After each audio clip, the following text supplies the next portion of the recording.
Let me continue with the lesson. Next we have causes for movement in Bolivia. We have already seen the causes for movement in Nepal.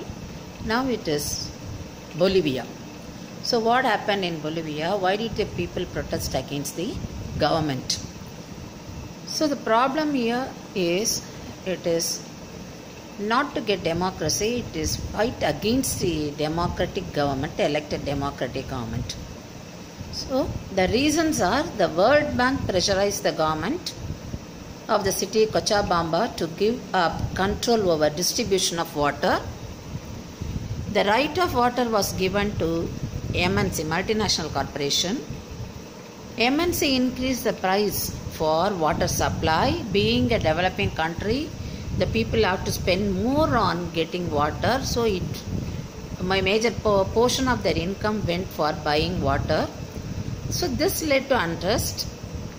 Then it led to protest, the popular struggle in Bolivia. So this is the reason why people in Bolivia protested against the elected government. Then how did they do? The same thing, course of the protest. So here the 4-day strike was held by the Alliance of Labour, Human Rights and Community Leaders. The government initially agreed to negotiate but did not do anything. Then later the government imposed martial law.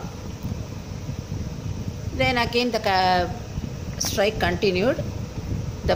So because of the power of the people, the MNC was forced to move out. So MNC was forced to give up the water right to the government, and all the demands of the protesters were granted. Then contract with MNC was cancelled.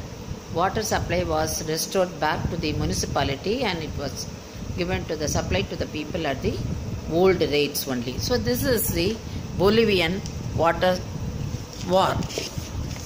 So here you can, if you learn like this, you will remember. So this is the way how to remember the points.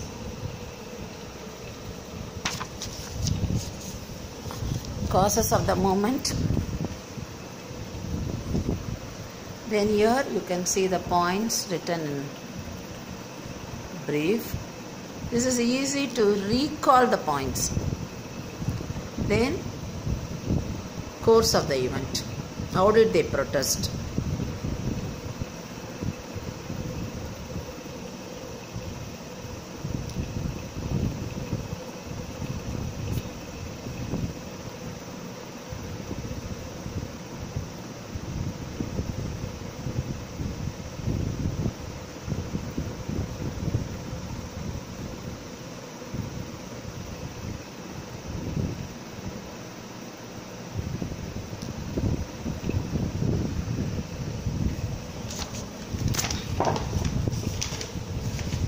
Next, so you have learnt the popular struggles in both the country, for two different countries, Bolivia and Nepal.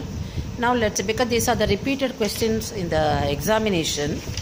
Now what are the similarities and differences in these two struggles? So if you see differences, you can see in Bolivia they fought against the elected government. They wanted to claim, they demanded something from the elected government. Whereas in Nepal, they wanted to establish democracy. They fought against monarchy and wanted a change in the type of government. The second point is about one specific policy, that is only to get water right back from MNC. So that is the demand in Bolivia. So single issue. In Nepal, the change of government. So they wanted monarchy to be removed and democracy to be established. These are the two differences. What are the similarities here? Both are instances of political conflict that led to popular struggles in both the countries. And both the countries, the struggles involve mass mobilization. People in large number participated. The next, they involve political organizations also. So in Bolivia, the Socialist Party took the power in the later period. Now, so the question is, what are the differences between the struggles in Bolivia and Nepal, and what are the similarities? Then, how are democratic, so what you have seen the democratic conflicts in two different countries. How are the conflicts resolved? Normally in all countries, how are the conflicts resolved? So democratic conflicts, that means in democratic countries, if you take in a simple form, you find through mass mobilization, that is people gathering and protesting. The next, Parliament and judiciary, they involve and sort out the issues which we see in our country.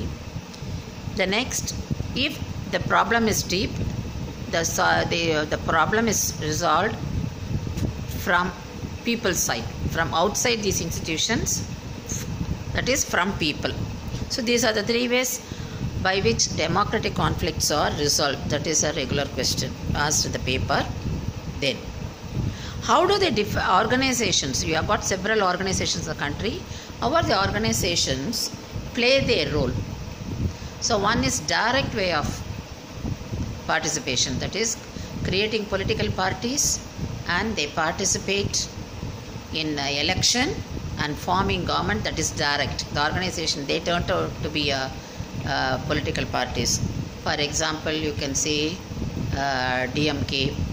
The next you find indirect way. So indirect way you find people form groups, that is associations, organizations, and they make government to listen to their demands. They pressurize the government and get their demands fulfilled. So this is, they conduct different activities to get the attention of the government and they promote the interest of the people. This is called interest group and pressure groups. So if you jot down the points like this, again you will have, so differences, similarities,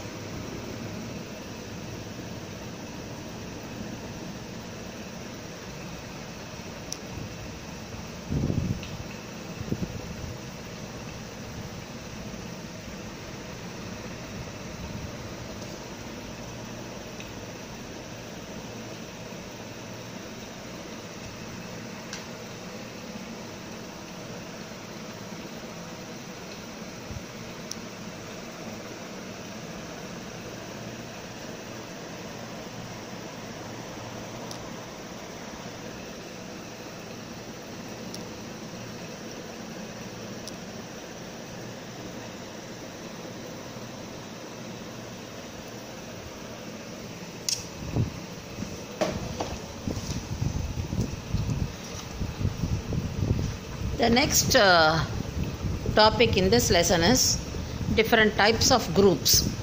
So you have sectional interest group, public interest group.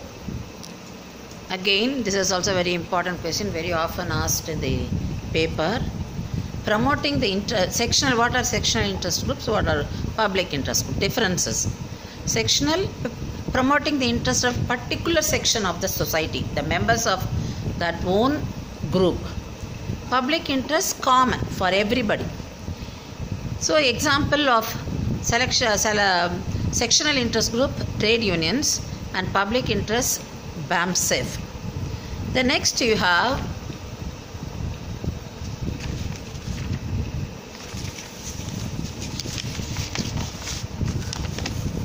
one is definition, one is sectional interest group, promoting the interest of a particular section of the society. Example, trade unions, the professional associations. Then public interest group for the entire community or a society. So general purpose. Example, you find BAMSEF. Next, what are the different movement groups? So here when you take movement groups, you find issue specific movement group. So what is that issue specific? They fight only for a particular objective, so single objective, and they demand the government to sort out that problem within a limited time frame, short term goal. I can say even Jallikattu protest is a short-term goal, single issues movement, specific issue movement. Then generic movement. Generic movement is for general purposes. For example, if you take Narmada Bacha Andolan, it was a single issue. But wherever the dams are constructed unnecessarily, then you find that group comes to that, appears in that spot and protests against it, because too many dams are not good for the country. Then you find generic movements, examples, environmental issues. It is not the one single issue. There are so many issues regarding environment. So it is ongoing problem. So you find a long-term movement. Then women's movement. Wherever the women, whichever problem the women coming across, you find the people protest. So that is a generic movement. So single issue movement, specific issue, short term. Here generic movement, general purpose, long term, broad goal. Then how do the pressure groups and movements influence politics? The pressure groups, how do they influence politics? By observing what is going around you, you can relate this and remember the answer. So you find the pressure groups, how do they influence? They get the support from the public by campaigning, by raising slogans. You can see them procession on the roads, then organizing meetings and having press meet, filing petitions. Then number 2, they do strike to get the attention of the government. The third one, the business groups, they employ professional lobbyists or they sponsor advertisement. So sometimes they will be in the committees and advise the government regarding the views of the people. So this is the answer for how do the pressure groups and movements influence politics. So there are 3 points. I'll repeat. Gain public support by campaigns, organizing meetings, filing petitions, etc.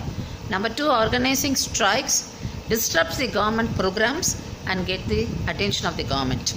Number 3, business groups. They employ professional lobbyists or sponsor advertisements, offer advice to the government.